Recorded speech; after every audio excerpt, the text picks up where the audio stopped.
CBS News on the Hour, presented by Indeed.com. I'm Monica Ricks in New York. We are learning more about former President Trump's arraignment next week following a grand jury's indictment. CBS's Stephen Portnoy has the latest. The defendant in the People versus Donald Trump is due to appear Tuesday afternoon in court for his arraignment. As a Secret Service protectee who will be surrounded by federal agents, he is not expected to be handcuffed. The movement of a former president into and out of court is being coordinated among several federal and local law enforcement agencies and will involve dozens of officers. Details of the indictment, including charges, are still under seal, but it does follow a grand jury's investigation related to Trump's hush money payments to Stormy Daniels in 2016. Meantime, Trump supporters aren't showing up in big numbers in New York right now, but protesters are gathering outside of Trump Tower. A rally in support of the indictment outside Trump Tower. A jury of people just like you and me said there's enough evidence here to indict Trump. And to me, that says our democracy is working. The theme of the demonstration, no one is above the law. I don't care how wealthy, how powerful, how famous somebody is. If there is evidence that they committed a crime, that evidence should be investigated. And if their evidence holds up, they should be charged. Mara Rubin, CBS News, New York.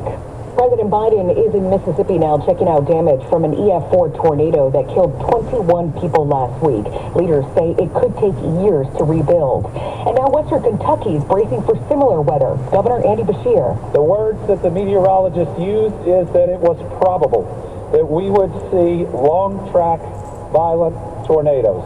Tornado watches are also in effect for several states from northern Iowa to Louisiana.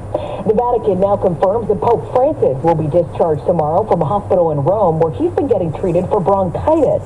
The 86-year-old is expected to lead Palm Sunday services on Sunday. Minneapolis is revamping policing. The agreement between the Minneapolis City Council and the state comes 3 years after the murder of George Floyd.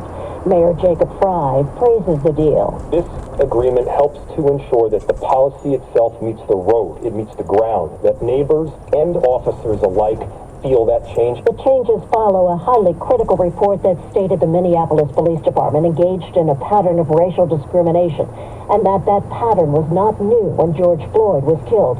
Instead, it had been in practice for more than a decade. Linda Kenyon, CBS News. The EPA has approved California's plan to start phasing out diesel truck sales next year. It's part of the state's plan to cut carbon emissions and improve air quality. This is CBS News. Well, that's today's news. I didn't hear any good news, did you? I didn't think so. I guess it's all about perspective. The glass is half full. Well, as always, I want to thank you again for coming along with me on these Dash Cab News Adventures. You know the drill. Peace, love, and all that hippie jazz. Bye-bye, everybody.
Okay.